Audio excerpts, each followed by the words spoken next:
Canon y Fuga.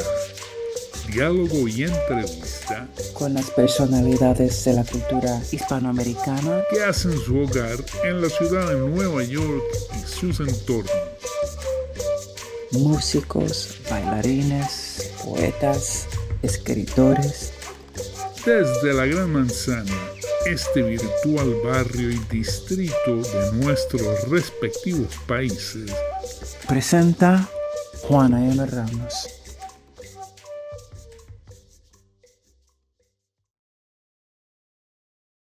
Hola amigos y amigas, nos encontramos aquí en el icónico Bar Terraza 7 en Queens, Nueva York, en una charla íntima con el querido narrador, fotógrafo colombiano David Troncoso. Estaremos hoy platicando, conversando, charlando sobre su novela El francotirador de Pablo VI. Antes vamos a leer una breve semblanza de nuestro querido amigo David. David Troncoso es un bogotano incorregible, exiliado por vocación, músico en su juventud y fotógrafo. David escribe su primera novela en Nueva York, colmena de colombianos artistas y su hogar adoptado desde la década de los 80. Así es que tenemos aquí a un hombre que conoce muy bien la ciudad de Nueva York. Así es que vamos a iniciar, querido David. ¿Qué tal? ¿Cómo estás? Chévere, acalorado. Acalorado. ¿Sí? Hoy es un día muy caluroso acá en la ciudad de Nueva York, pero estamos muy contentos porque vamos a estar conversando sobre una novela maravillosa. Por favor, si tienen una librería cerca, acérquense y consigan esta novela, El francotirador de Pablo VI. Es una novela maravillosa, con un lenguaje, como le decía a David, que le pregunté si era poeta, porque tiene un lenguaje poético maravilloso. Es una novela que fluye muy bien, que además atrapa al lector. Es una novela que se lee en una sentada, porque es bastante difícil soltarla. Y bueno, vamos a platicar con David sobre algunos detalles que llamaron mi atención de la novela, por supuesto desde mi interpretación de este trabajo excepcional que tenemos aquí con David. El título de la novela, ¿no? Lo primero que me hizo pensar fue en, por supuesto, Pablo VI, ¿no? Y en el atentado, ¿no? En el intento de asesinato en Manila en 1970. Cuando vi la novela dije, esto tiene que ser alguna interpretación de David Troncoso sobre ese evento histórico. Pero luego, conforme fui caminando por esas páginas, me di cuenta de que nada tiene que ver la novela con ese asesinato, con ese evento histórico, ¿no? Entonces, quisiera que nos contaras un poco sobre por qué escoges este título. Se trata tal vez de, quizás de provocar un efecto de disloque, ¿no? Espacial, temporal, en los lectores, ¿o es un gancho para atraparlos? Pues mira que ninguno de los dos, porque el personaje, así como lo bautizaron los periódicos de Bogotá, era ese, el francotirador de Pablo VI, y no hubo salida de ahí. Dije, no, lo voy a dejar, así me traiga, así sea inconveniente, de pronto no es inconveniente, de pronto es chévere.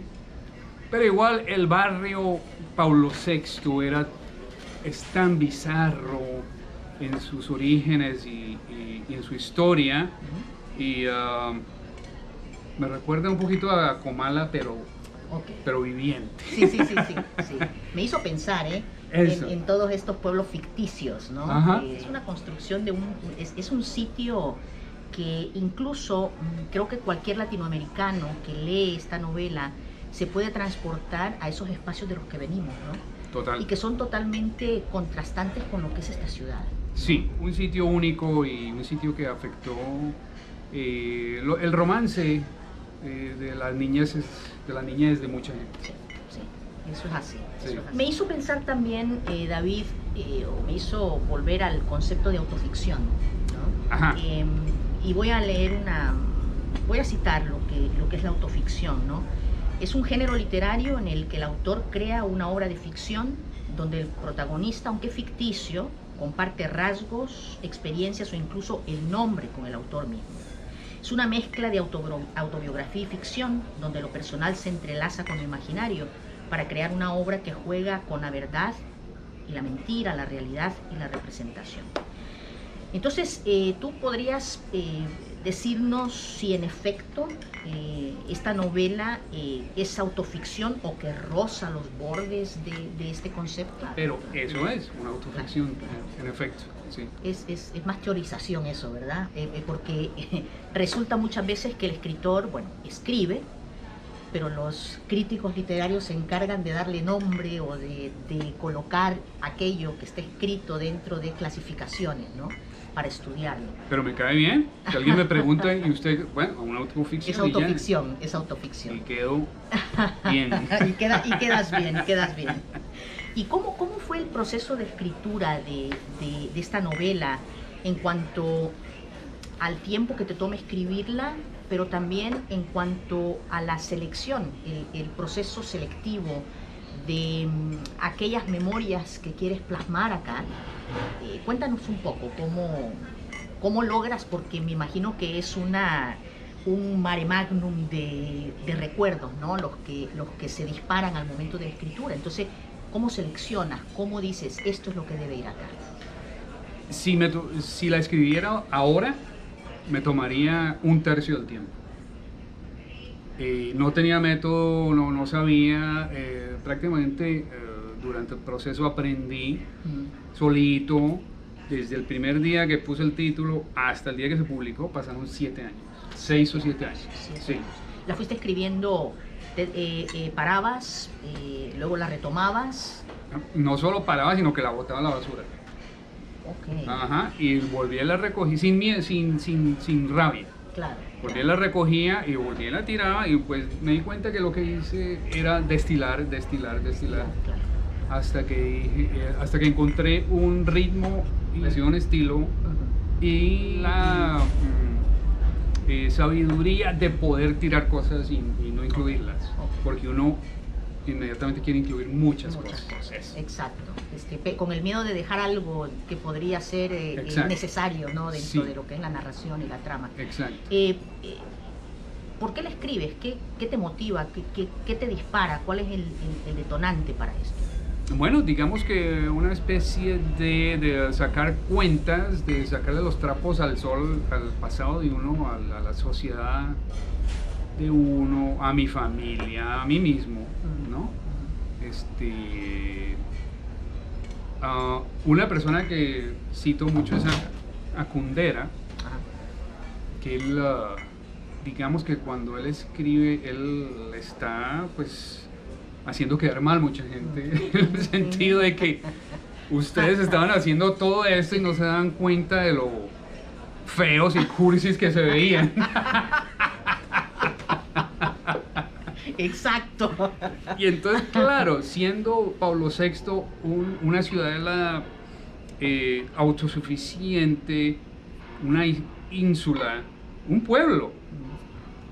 Entonces, ¿qué pasa cuando tú creces en pueblos? Que pasas por situaciones, un pueblo se puede poner ridículo, se puede poner peligroso, se puede poner muchas cosas, entonces se puede poner estúpido, y entonces quería purgar ahí esas frustraciones y demonios que a veces uno lleva, ¿no? Exacto. Que se trae del lugar de donde demonios y vergüenzas.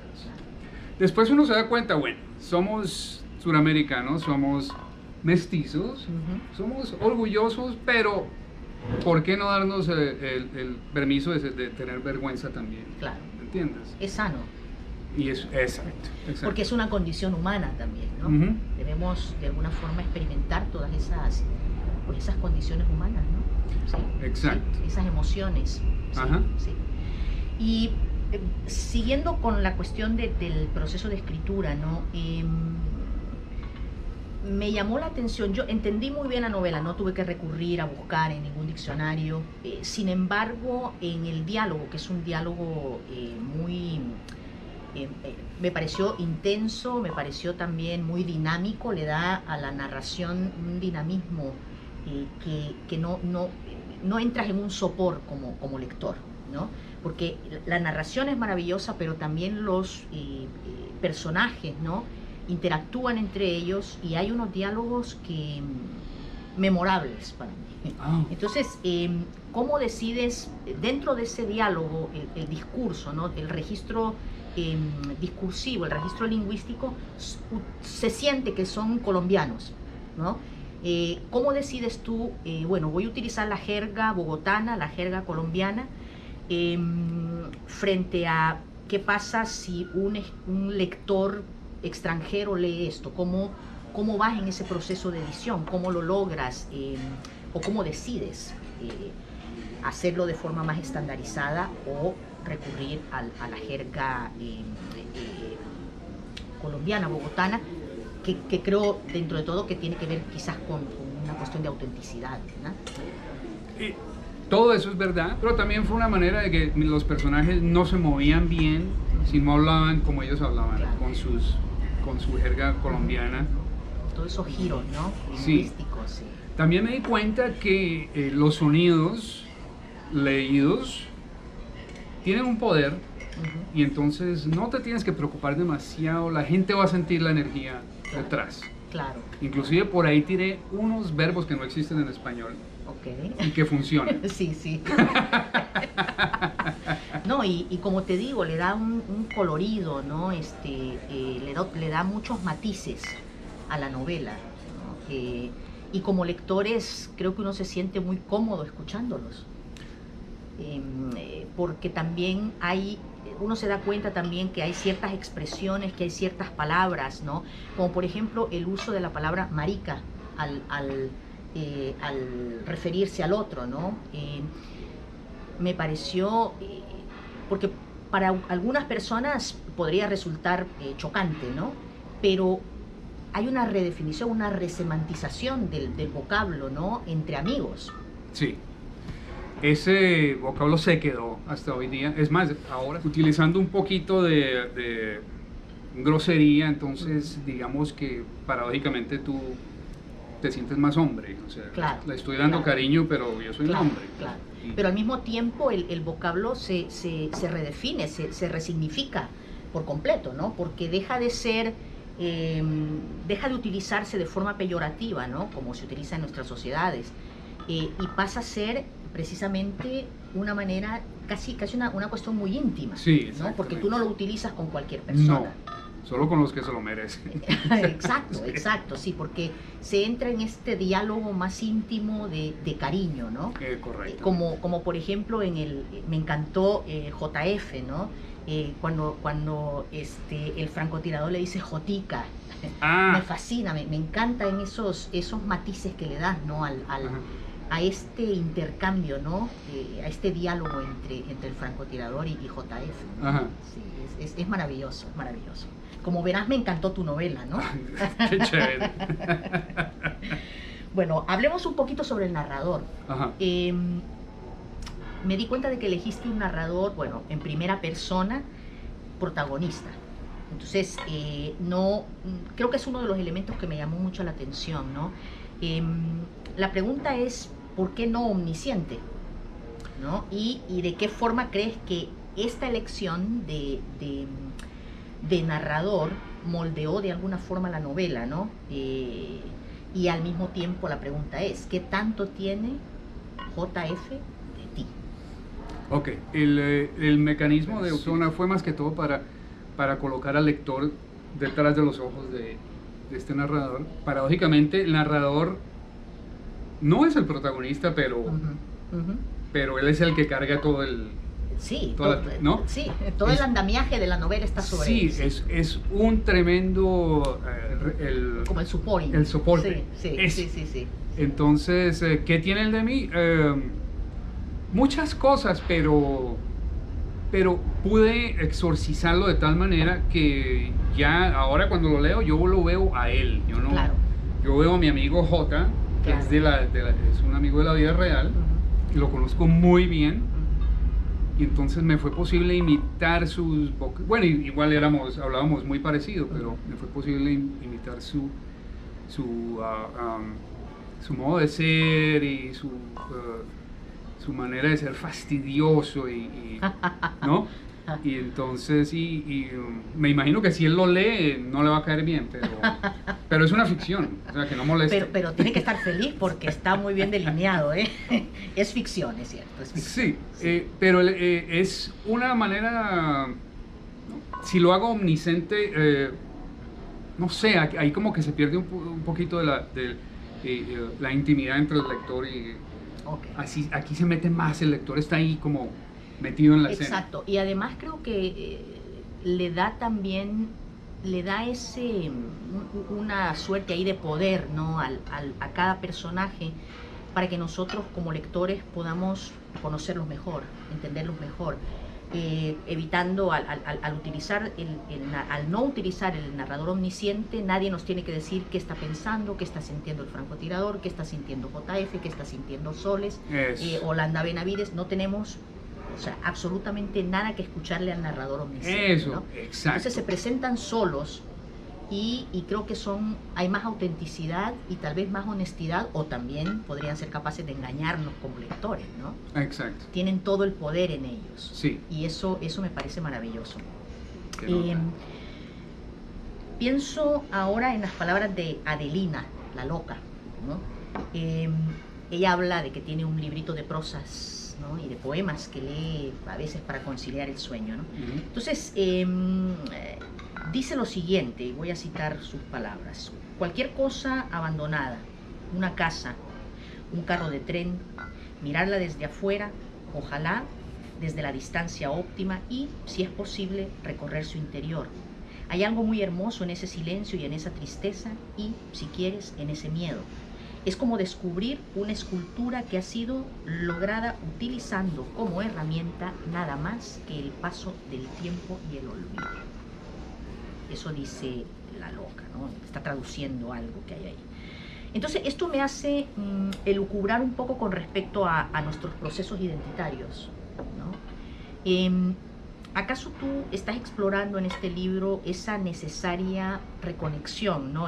Con el pasado, para de alguna forma llegar a entendernos como sujetos fracturados, ¿no? Que están en busca de esos retazos que nos complementan, que solo podemos encontrar en el espacio que hay entre el tiempo y el olvido, ¿no? Yo creo que ahí viste dónde era, porque igual para mí es una atracción a las cosas olvidadas y viejas y abandonadas, que no son tan fáciles de encontrar, que tú... Uh-huh. O sea, me imagino que hay tours para ir a visitar sitios así, Uh-huh. ¿no? Exacto. Pero a mí se me hace una suerte encontrar lugares así. Pero tal vez el barrio Pablo VI sea una ruina, un lugar abandonado, Uh-huh. excepto que Pablo VI está enterito tal y como era, Uh-huh. excepto que ya no tiene el ruido de la niñez, de los Claro. adolescentes, Claro. es vacío. Entonces ahí veo otra vez la similitud a Comala. Uh-huh. Y a las ruinas, excepto que no hay destrucción, simplemente... Claro. Es como un pueblo fantasma. Exacto, pero es que está ahí concreto y duro. Exacto, Sí, sí. exacto. Y creo que ahora que mencionas esto del tour, ¿no? Donde hay que hacen tour para llegar a los lugares y conocerlos, creo que ese tour es precisamente, en el caso de la novela, es la memoria, Ajá. ¿no? Acá me interesa mucho, bueno, vamos a hablar sobre los personajes, ¿no? Me parece muy interesante cómo algunos personajes se nombran o son nombrados, para utilizar la voz pasiva, en boca del narrador, ¿no?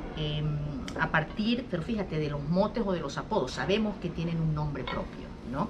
Pero por ejemplo en el caso del francotirador, que incluso está escrito con mayúscula inicial, ¿no?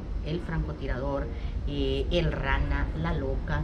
Entonces, esto es una estrategia, digamos, narrativa, discursiva, para poner de relieve esas características que definen o esculpen a estos personajes, o es simplemente una manera sarcástica de nombrar esas características a partir del origen de esos motes, ¿no? Como es el caso del francotirador, cuya leyenda se construye gracias a una confusión, ¿no? Es ambas cosas.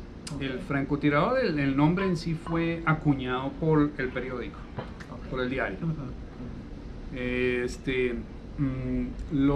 Rana lo utilicé ese apodo para encubrir el nombre real de él. Si no, viene y me... Viene y te manda al francotirador. Sí. La loca es como las mujeres de bogotanas cuando no está esa persona hablan de ella. Ay, la loca, ¿no? Sí. Sí. Entonces, el apodo, digamos que es una forma muy bogotana, colombiana y pueblerina. ¿No? Sí.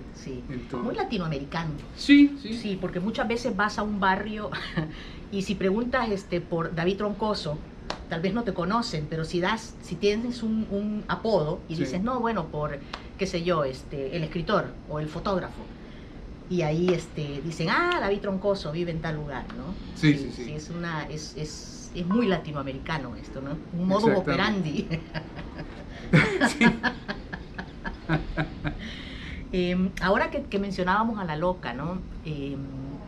Me llamó mucho la atención los personajes femeninos. Por supuesto desde mi interpretación, desde la arista en que yo los veo, ¿no? Y me gusta mucho cómo los construyes, porque de alguna forma todas esas mujeres, las mujeres que aparecen, los nombres que aparecen ahí, son personajes femeninos transgresores. Creo que rompen con el molde que se espera de ellas en una sociedad patriarcal, ¿no? Por ejemplo, en el caso de Yolanda Benavides es una mujer divorciada y sabemos bien que una mujer divorciada era prácticamente una mujer señalada, ¿no? Y en particular en la época en la que estamos hablando de la novela, ¿no? En el caso, por ejemplo, tiene un romance, ¿no? Con un hombre más joven que ella, ¿no? La loca también es una mujer que de alguna forma ha redefinido su subjetividad mediante el ejercicio de lo que ella cree que es la libertad, ¿no? Y es muy válido, ¿no? Ese es su concepto de libertad. Entonces, ¿cuál es la intencionalidad sobre la que se sostienen estos personajes femeninos, ¿no?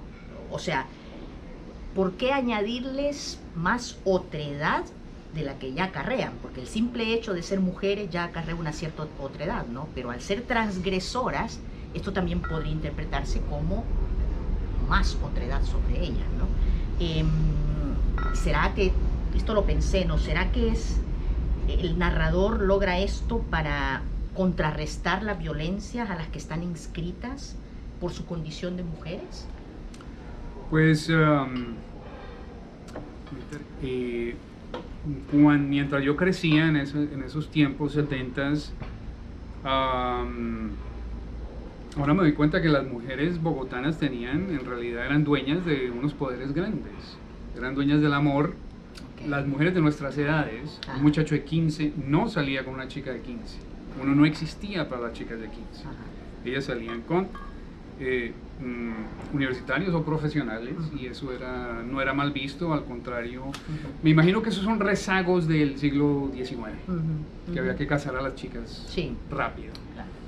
Pero las chicas de por sí contribuían al machismo a través de continuar estas las tradiciones. También, sí, las prácticas y la internalización, ¿no? Porque nacemos en un sistema patriarcal y se nos enseña desde pequeñas, ¿no? Que el sistema es de cierta forma y lo internalizamos de manera que ni siquiera lo podemos cuestionar porque no lo vemos. Correcto. Pero yo veía que en las casas bogotanas reina el matriarcado. Es lo que dice la mamá y el esposo no tiene ningún poder.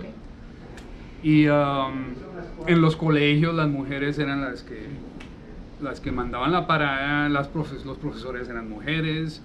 Entonces yo al contrario vi que las mujeres tenían mucho poder y tenían mucho estómago. ¿Sí? Claro. Yo nunca vi a las mujeres como débiles. Claro. Es más, las veía inclusive un poco crueles. Esto que dices de las mujeres eran las que educaban, ¿no? Sí. Y tiene que ver, o sea, tiene lógica, ¿no? Porque precisamente desde la época colonial, ¿no? A la mujer se le da pues ese poder, esa habilidad de ser la transmisora de los valores, ¿no? Y lo vemos mucho, tal vez no teorizado ni tan pensado, sino muy internalizado, ¿no? Cuando, por ejemplo, yo recuerdo a mi abuelo decirle a mi abuela, no, mira, porque tu hijo o tu hija hizo tal cosa, ¿no? Entonces, el hecho de desligarse, ¿no? Deslindarse, es porque lo educó la madre, y la madre es la responsable del accionar de los hijos, ¿no? Ajá. Entonces, también me hizo pensar un poco en eso, la novela, ¿no? Precisamente por esto que haces con los personajes. A mí me parece maravilloso que sean transgresores, porque Olanda Benavides bien se pudo haber quedado ahí, pero sin embargo es una mujer divorciada, ¿no? Sí, esa era la pena que ella purgaba en el barrio, que yo lo comparo con un... No tanto metafóricamente, en realidad el barrio era un purgatorio. Sí, Si tú sí. resultabas ahí, algo pasó en tu familia. Claro, exacto, Sí. exactamente, sí. Y el ser señalado es terrible, ¿no? Sí, Pero hay una transgresión en eso, porque no hay una conformidad de decir no quiero ser señalada, no importa, aunque me señalen, yo voy a hacer lo que tengo que hacer, ¿no? Claro, Entonces claro. hay una fuerza en esos personajes femeninos. sí, la loca, ella es una representante de las mujeres que fueron adolescentes en los principios de los 70. Ok. Las mujeres en los principios de los 70 en Bogotá eran unas bravas, Mm. eran unas personajes, eran unas adultas, primero que todo, crecían muy rápido y yo no sé qué pasó con esa energía tan chévere, Ujú. se amainó y como que volvimos a los 50, Ok. ya para los 80 volvimos a los Ajá, 50 ajá. y se acabó esa libertad de pronto. Ok. Son otras Sí. generaciones ya, ¿no? Correcto. Sí. Bueno, hablemos un poquito sobre la memoria, que creo que es una de las grandes protagonistas de esta novela, ¿no? Yo interpreté la novela como un viaje por los resquicios de la memoria, ¿no? Quizás esa búsqueda de desromantizar o de desmitificar el lugar del que salimos, el lugar que se queda atrás, ¿no? Porque aparte, al salir de ese espacio y llegar a otro espacio ajeno, pues ya nos vuelve migrantes, ¿no? Inmigrantes, ¿no? O emigrantes en el momento de salir, ¿no? Entonces la memoria la disparan los recuerdos de lo vivido, ¿no? Pero también hay una memoria sensorial, porque vemos cómo el olor de los caballos, ¿no? Transporta a JF, ¿no? De cuando tomaban clases de equitación, etc. Ujú. Entonces, ¿qué significado cobra la memoria en tu novela? ¿Por qué volver sobre lo andado? ¿Cuál nostalgia se hace presente en el narrador? ¿La nostalgia del pasado, lo que se quedó, lo que sucedió? ¿O esa nostalgia del presente que puede estar determinado precisamente por esos recuerdos, ¿no? Sí, las novelas que a mí me gustan siempre tienen que ver con retornar al pasado. Se retorna para vengarse o para sacar trapos al sol o por nostalgia, ¿no? Ajá. Yo por lo menos tengo el mal hábito de la nostalgia. Dicen que hay que vivir ahora. Sí. A mí me gusta recrear y recrear Sí. y recordar y rebuscar cosas Claro. que me gustaban cuando era joven, Ujú, ¿no? ujú. A nivel de ¿cómo? Desmitificar, ¿no? Sí. Al contrario, yo lo que quiero es más bien como coger el pasado y meterle Ok. romance y... Ok. También reivindicarse uno, ¿verdad? Sí. Reivindicarse también. Sí, exactamente, sí. Te voy a preguntar sobre, porque esto no quiero dejarlo afuera, con respecto a tu oficio de fotógrafo. Sí. Está pero muy presente en el texto. Cuéntanos sobre esa sinergia entre tu oficio de escritor y el de cazador de imágenes. Yo creo que tiene mucho que ver. Sin embargo, mi afán era el de darle al lector una especie de sensación de película, de que se sitúe bien y me parece que los lugares pues son personajes, pero toca darle al lector situarlo donde es, ¿no? Claro. Y bueno, a mí me parece es como si uno estuviera en el lugar. Ah, qué chévere. Y me parece excelente esa forma en que has construido estos personajes, ¿no? Y hay que leer a David Troncoso. Se las recomiendo muchísimo. El francotirador de Pablo VI es una novela que hay que leerla. Nos lleva por esos vericuetos de la memoria en un lenguaje vívido, en un lenguaje colorido, con gran dinámica, y hay que leerla. Yo quedé muy complacida con la novela y te agradezco que me la hayas proporcionado.